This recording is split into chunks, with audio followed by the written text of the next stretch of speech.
Daniel falou com o assistente designado pelo chefe dos oficiais para cuidar dele, de Ananias, Misael e Azarias.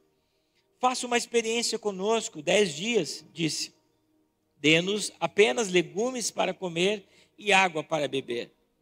Terminados 10 dias, compare a nossa aparência com a dos outros rapazes que comem a comida do rei. Depois decida de acordo com o que você vir. O assistente concordou com a sugestão e fez a experiência com eles durante 10 dias. Passados 10 dias, Daniel e seus 3 amigos pareciam mais saudáveis e bem nutridos que os outros rapazes que se alimentavam da comida do rei.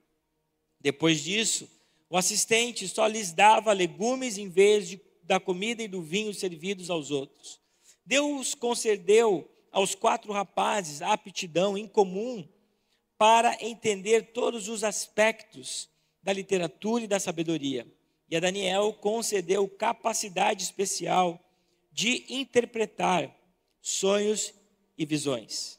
Ao término do período do treinamento ordenado pelo rei, o chefe dos oficiais levou todos os rapazes a Nabucodonosor. Oremos ao Senhor. Pai, a tua palavra, ela é santa, pura, eficaz, nos dá destino, nos dá direção. E nessa noite, Pai, existe uma direção e um destino a ser dado a cada um de nós. Fala conosco, abre corações, aqueles que já estão abertos, quebranta, aqueles que ainda estão duros, abra, Pai. O Senhor é o Deus que transpõe muralhas que são intransponíveis. E fala conosco. Que essa semente do Evangelho multiplique no mínimo 30 e no máximo 100 por 1. Em nome de Jesus. Meus irmãos, hoje eu quero dar início a uma série que está relacionada ao tema que nós trabalhamos muito no início do ano, que é o tema profético do ano de 2025 para essa igreja. Não sei se vocês lembram, mas o nosso tema é Vivendo o Novo de Deus. Eu tenho percebido que as palavras proféticas que Deus tem dado a nós como igreja, pelo menos nos últimos 3 anos, no qual eu pastoreio essa igreja, eu percebo que não são apenas frases, slogans bonitos para nós termos num ano e falarmos e eu ter um tema para pregar para vocês, mas de fato não tem sido um tema para o ano, mas tem sido um direcionamento que Deus tem nos dado ao ponto de cumprir aquilo que Ele está declarando para nós. Que tem direcionado a nossa caminhada na fé. E que tem se cumprido como um decreto em nossa vida. De fato, no ano de 2025, nós estamos vivendo um tempo de experimentar coisas novas.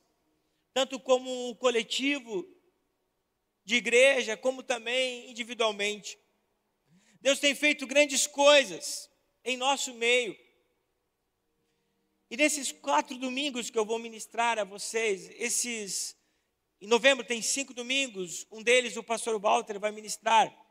Mas nas 4 ministrações que eu quero trazer a vocês, o tema principal vai ser posicionados para viver o novo de Deus. Isto é, nós já estamos vivendo, mas para nós continuarmos vivendo, desfrutando disso na nossa vida, requer-se um posicionamento. Isso significa que o novo é apenas um começo e que nós precisamos consolidar essa novidade em nossa vida diariamente. O novo que recebemos de Deus nada mais é do que um ponto de partida, mas ele não é o destino final. Por isso que nós precisamos nos posicionar, nos afirmar, firmarmos os nossos passos, para continuarmos vivendo aquilo que o Senhor nos entregou. E eu quero que nessas 4 semanas, nós venhamos entender, principalmente, que para vivermos o novo de Deus, é necessário uma postura, é necessário constância, é necessário firmeza. Nós não podemos mais permitir que coisas tão preciosas que Deus nos deu escorra entre os nossos dedos, como muitas vezes nós deixamos isso acontecer. Nós estamos, igreja, é claro, em um novo ciclo. Nós estamos de uma forma muito perceptível em uma nova estação. Mas eu não quero perder esse novo ciclo como pastor. Eu não quero perder essa nova estação como igreja. O meu objetivo e o seu como igreja é nós permanecermos nesse tempo maravilhoso de Deus. E a arma é nós estarmos no centro da vontade de Deus. Para jamais perdermos aquilo que Ele nos concedeu. E eu escolhi falar sobre esses 4 jovens nessa noite. Porque esse texto, de uma forma clara, ele falou comigo há muitos anos atrás. De 15 a 20 anos atrás. E o exemplo desses 3 jovens mostram para mim um posicionamento. E é isso que nós precisamos ter para viver o novo de Deus, um posicionamento. Aumenta aqui para mim o pad. Nós precisamos ter um posicionamento. E o versículo 8 e 10 do capítulo 1 de Daniel me mostra claramente que existe um posicionamento na vida desses 3 jovens. Que muitas vezes não existe na nossa. Muitos estão frequentando a igreja, mas não estão posicionados. Não decidiram mudar, não decidiram ter uma novidade de vida, até recebem porque respinga algo. Muitos recebem porque transborda. Transbordou do meu irmão, eu recebi, mas não mudam e perdem. Quantas coisas Deus já nos deu e porque nós não nos posicionamos, nós perdemos, igreja. O versículo 8 e 10 diz o seguinte: Daniel, porém, decidiu não se contaminar com as iguarias do rei, nem com o vinho que ele bebia. Para mim já é suficiente esse recorte desses 2 versículos. Porque ele mostra para nós um posicionamento. Decisão está relacionado a posicionamento. E a maior verdade que eu quero trazer para vocês nessa noite é que nós já falamos no início do ano, que para viver o novo é necessário deixar o velho. E para que isso aconteça, meus irmãos, é necessário nós nos posicionarmos. E na maioria das vezes, nos posicionarmos é algo muito desconfortável. O posicionamento na vida de alguns homens e de algumas mulheres, e eu acredito que na grande parte vai gerar um grande desconforto. Assim como gerou para esses 3 rapazes, 4 rapazes. Porque eles precisaram abrir mão de algo que era palatável, de algo que era saboroso, de algo que enchia o seu estômago. Uma das coisas mais preciosas da vida é a comida, é ou não é? Uma das coisas que mais nos trazem prazer é comer. Amém ou não amém, meus irmãos?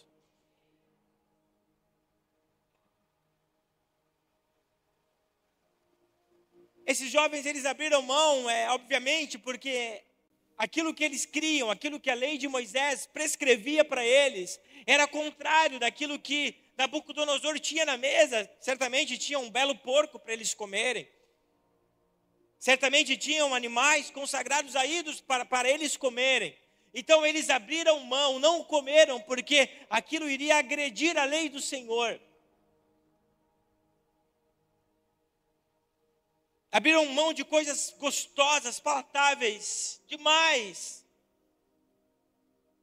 para agradar o Senhor. Imagina você do lado de todos os seus outros, dezenas de amigos, mas vocês 4 decidem não comer aquilo que era extremamente atrativo e saboroso para agradar a Deus.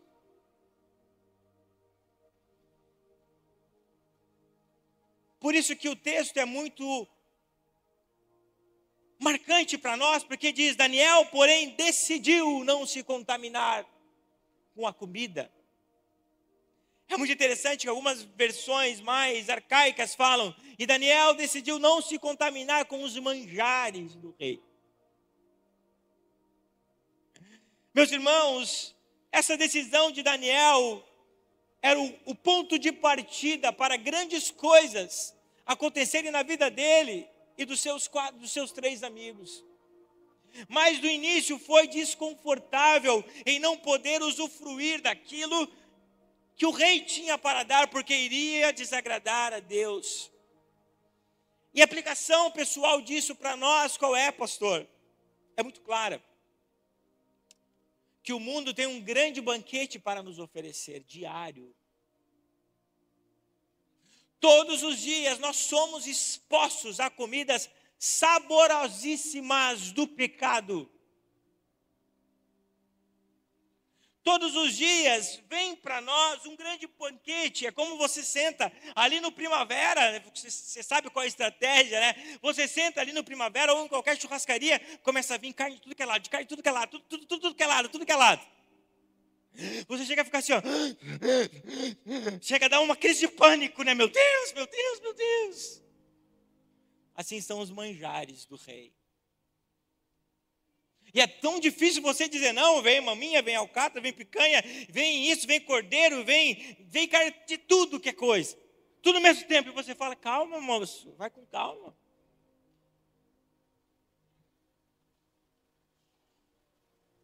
É isso, meus irmãos. Nós não estamos deixando coisas na nossa vida tremendas que Deus fez, novas que Deus fez acontecerem e permanecer na nossa vida, porque todos os dias nós estamos provando os manjares, estamos provando comidas que não são para nós comermos, e isso está contaminando a nossa santidade. E para nós não sentarmos nessa mesa, é preciso dizer não, como fizeram aqueles 4 jovens. Davi, ele fala no Salmo 1, bem-aventurado o homem que não senta à roda dos escarnecedores.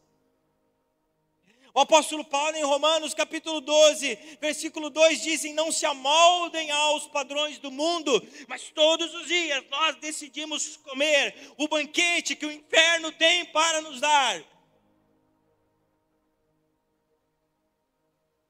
Ah, pastor, está difícil a minha vida, até recebo, mas tudo que eu recebo vai por água abaixo. Falta de posicionamento. Se não há posicionamento, não há coisas novas, meus irmãos. Tudo escorre pelos dedos. E se não há posicionamento, não há um nível maior de intimidade com Deus na nossa vida. E nós ficamos sempre ali na berlinda, sempre naquela mornidão e nada acontece.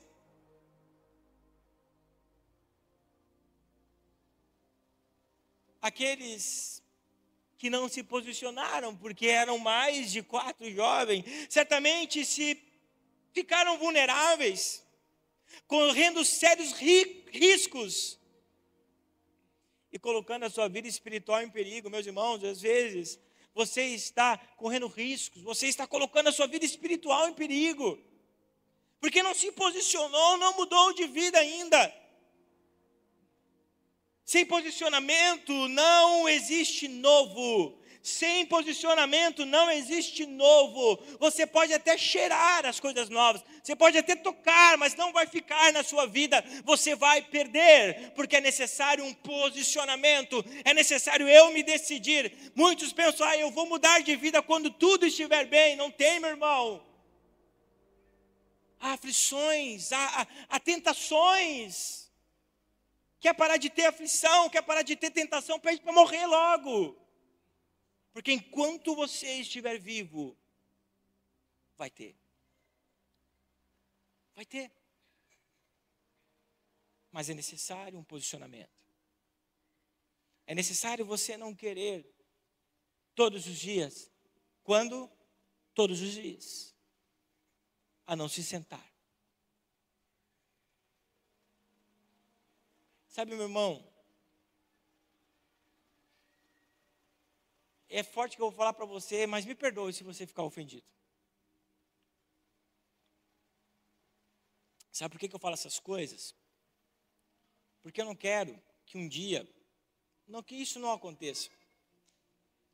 Que na eternidade, e se você não estiver no céu, vai pensar, por que eu não escutei aquilo que o Marcos falou?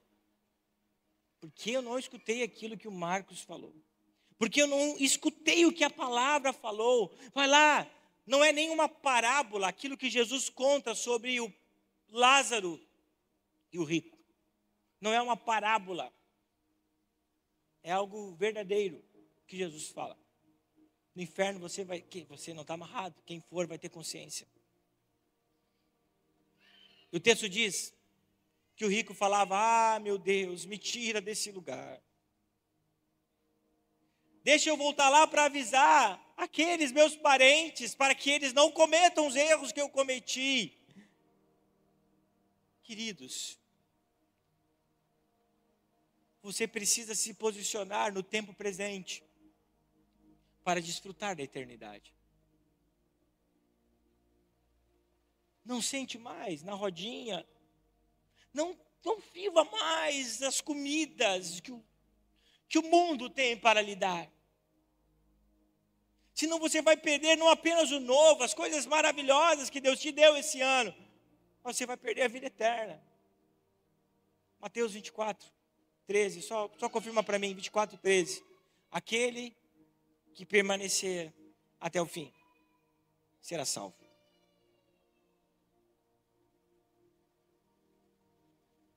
Forte, né? Vamos transicionar, pode deixar aberto. Transicionar, não, o que estava, Mariana. Transicionar para esse contexto de palavra. Aquele que ficar posicionado até o fim será salvo. Será salvo. Aquele que decidir todos os dias não se contaminar com os manjares do rei será salvo. Forte, mas verdadeiro. Voltando para Daniel, versículo 11 e 14. O novo requer confiança no desconhecido. Daniel 1, 11 e 14 diz o seguinte: então Daniel falou com o encarregado que o chefe dos oficiais havia designado para cuidar de Daniel, Ananias, Misael e Azarias. Faça uma experiência conosco durante 10 dias, disse Daniel. Dê-nos apenas legumes para comer e água para beber. Depois compare nossa aparência com as dos outros jovens que comem as iguarias do rei. Então decida de acordo com o que observar. O encarregado concordou e testou por 10 dias. O novo de Deus exige confiança. A confiança que vai dar certo, mesmo quando o caminho é desconhecido para nós. O caminho ele pode ser desconhecido para você, mas para Deus não é. Se nós fôssemos tentar encaixar Deus num tempo, Deus ele não está no tempo, Deus ele é o tempo. Deus não está no tempo, mas se nós fôssemos tentar encaixar na nossa cabeça Deus no tempo, Marcos, aonde Deus está no tempo agora? Ele está no passado, presente ou futuro? Deus está no futuro. Deus ele sabe as coisas do porvir, as coisas do amanhã. Então, meus irmãos, isso é muito fácil para nós entendermos que, mesmo nós não enxergando aquilo que Deus prometeu para nós que é novo, nós vamos confiar, porque nós sabemos que Ele está lá, está dizendo para nós irmos, mas é necessário que em nós haja uma confiança. A confiança não está nas circunstâncias, mas está naquele que prometeu guiar a nossa vida em cada passo. Eu gosto muito daquilo que Paulo fala aos irmãos da igreja em Filipos, capítulo 2 e versículo 13. Porque Deus é quem efetua, coloca na NAA, tá? Porque Deus é quem efetua em vocês, diga em mim, tanto querer. Olha só, o que significa? Deus que coloca desejos. É tanto Deus que coloca desejos no meu coração. É isso que Paulo está falando. Porque é Deus quem efetua em vocês tanto querer. Coloca desejos no seu coração. Deus, ele implanta sonhos no seu coração. Você não conhece, ok. Mas Deus, ele não apenas coloca sonhos, mas Deus é quem efetua tanto querer como realizar. É Deus quem realiza as coisas na sua vida. Coisas que estão no futuro, que trazem medos para você, fique tranquilo. Deus que colocou no seu coração, não será você que vai realizar, será Deus. A única coisa que você tem que fazer é ter confiança, é ter esperança e é ter fé. Assim como Daniel, Misael e Ananias e Azarias fizeram. Eles não sabiam se dariam certo, mas eles creram naquilo que Deus falou. Não comam, não bebam, e eles creram. E o texto diz que deu certo. Nós precisamos crer na palavra do Senhor. O novo é isso, meus irmãos, acreditar naquilo que ainda nós não enxergamos. Esse é o novo de Deus. Porque isso vai desatar em nós a fé, mesmo sendo algo contraditório. Nós não cremos apenas na promessa, nós cremos em algo maior, o Deus que nos deu a promessa. Era praticamente impossível que esses 4 jovens ficassem melhores fisicamente do que os outros que estavam comendo as iguarias do rei, mas eles ficaram. Porque é Deus quem coloca o desejo. E é Deus quem realiza. Deus colocou muitas coisas em seu coração, meus irmãos. Mas para que isso se realize, é necessário que você se posicione. É necessário que você mude algumas coisas na sua vida. É necessário que você tenha fé. O escritor aos Hebreus, no capítulo 11, no versículo 1, diz: a fé mostra a realidade daquilo que esperamos. Ela nos dá convicção de coisas que ainda nós não vemos. Nós devemos crer naquilo que é desconhecido, mas não crer no que é desconhecido, mas crermos no Deus que falou para nós. Porque para Ele é uma realidade. Porque Ele já está vendo aquilo acontecer, porque Ele é o Deus que está no futuro. E a confiança em Deus nos faz desfrutar desses resultados, conforme fala o versículo 17 e 20. Quando nós nos posicionamos com firmeza e que confiança, Deus age por nós. Deus, ele requer apenas que homens e mulheres estejam posicionados, como esses 4 jovens se posicionaram. Eu vou falar uma coisa para você que a sua mãe já falou um dia, possivelmente. Se você já ouviu isso da sua mãe, você vai dizer amém. Marcos, você não é todo mundo. Ah, mãe, todo mundo faz. Você não é todo mundo. Não esqueça dessa frase enigmática para você falar para os seus filhos. Não veja a hora de eu falar para o Benjamin: você não é todo mundo.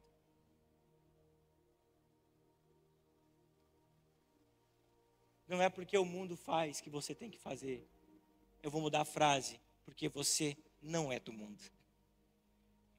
Você foi lavado e remido pelo sangue de Cristo Jesus. E você tem uma identidade de nova criatura e de filho de Deus. Não é porque o mundo age dessa forma, não é porque os empresários agem dessa forma que você tem que agir na sua empresa, não é porque seu amigo faz que você tem que agir, não, você não é todo mundo. Os jovens entenderam isso, por isso desfrutaram do Senhor. Salomão, em Provérbios capítulo 3, versículos 5 e 6 diz: confie no Senhor de todo o seu coração. Veja que ele fala sobre a 100%, todo o seu coração. Não é pela metade, é de todo o seu coração. Todo o seu coração. E não dependa de seu próprio entendimento. Reconheça o Senhor em todos os seus caminhos. Diga comigo, todos. Porque em todos, igreja, não é em alguns caminhos. Reconheça o Senhor em todos os seus caminhos. No profissional, na área familiar, financeira, em todos os seus caminhos. E Ele endireitará as suas veredas.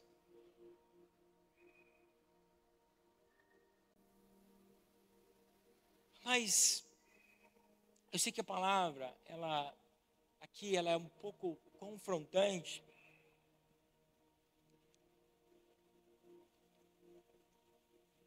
Mas eu entendo que o ápice da história desses meninos está aqui. Eu sei também que o ápice da história de todos nós está aqui no que eu vou falar. Muitos estão posicionados, até quem sabe.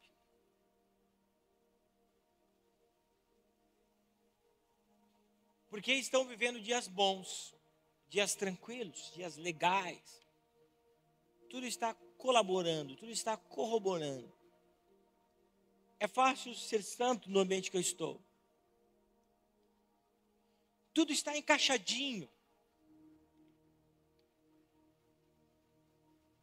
Encaixadinho, igual o Grêmio de 95, 96, Paulo Nunes, Jardel. Precisava ganhar do Palmeiras, ganhamos de 6-0. Encaixadinho, né? O cara sempre acreditava no imortal tricolor. Agora ele está mortal, não está imortal, né? Morar para ressuscitar. Encaixadinho. É fácil.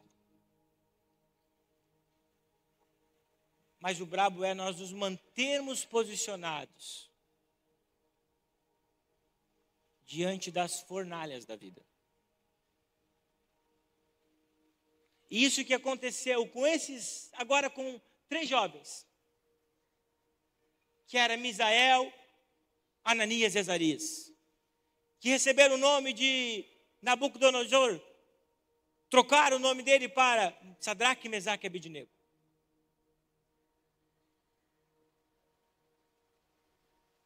Eles se posicionaram, tudo estava certo, receberam o selo de aprovação de Deus, mas de repente veio a fornalha. De repente veio os desafios da vida. De repente tudo muda, tudo cai. Tudo que parece certo dá uma reviravolta. Capítulo 3, versículo 19 até o 26. Nabucodonosor ficou tão furioso com Sadraque, Mesaque e Abednego, que seu rosto se desfigurou de raiva. Mandou aquecer a fornalha 7 vezes mais do que de costume. Ordenou que alguns dos soldados mais fortes de seu exército amarrassem Sadraque, Mesaque e Abednego e o jogassem na fornalha ardente. Assim eles foram amarrados e jogados na fornalha, no fogo, totalmente vestidos com mantos, túnicas, chapéus e outras roupas. Como o rei, em seu furor, havia exigido fogo tão quente, as chamas mataram os soldados que jogaram os 3 dentro da fornalha. Sadraque, Mesaque e Abednego, amarrados, caíram na fornalha ardente. De repente, Nabucodonosor, espantado, se levantou e exclamou para os seus conselheiros: não foram 3 que amarramos e jogamos no fogo? Sim, ó rei, responderam.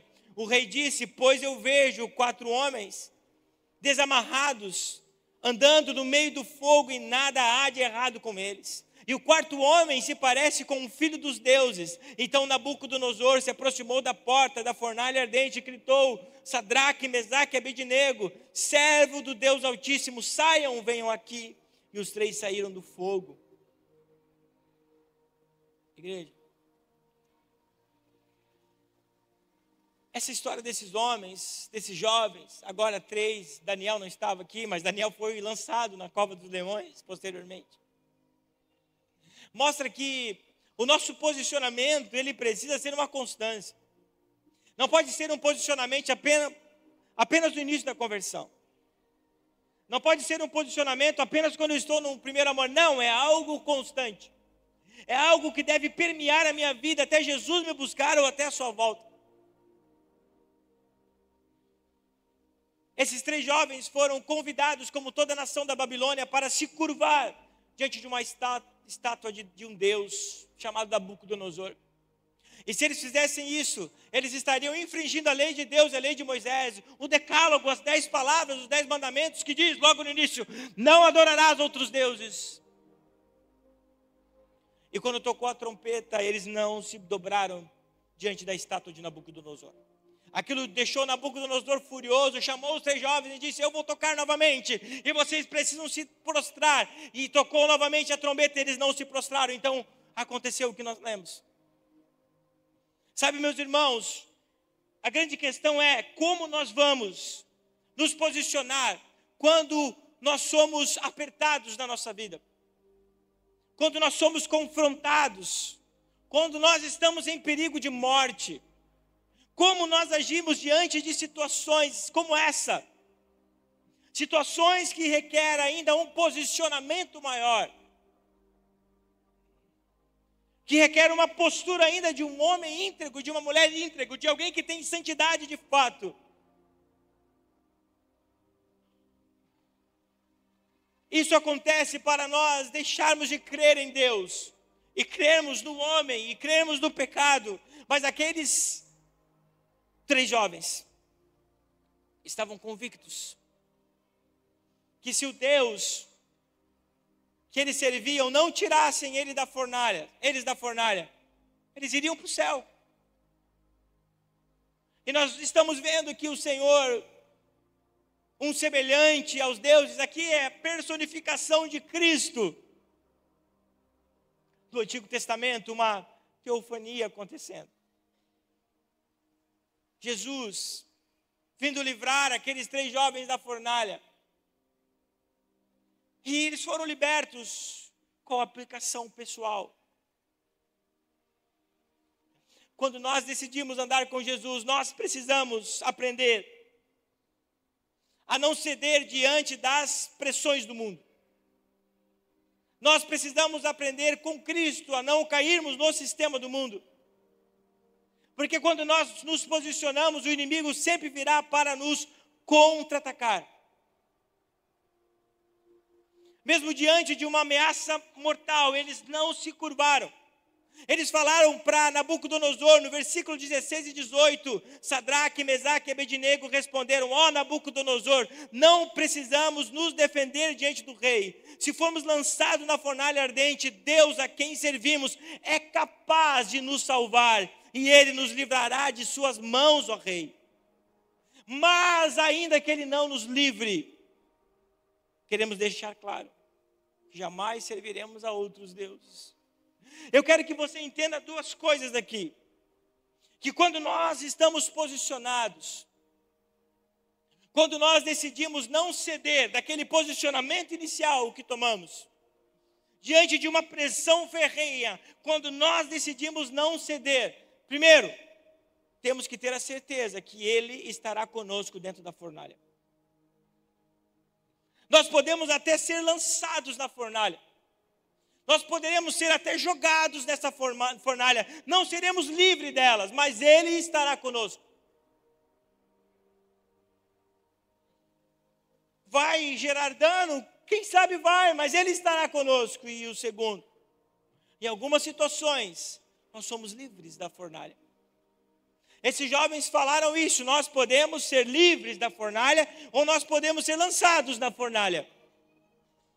Meu irmão, quem sabe você está vivendo dias difíceis, está dentro de uma fornalha, está vivendo por causa do seu posicionamento algo que está gerando aflição em você, mas não esqueça daquilo que nós falamos na semana passada.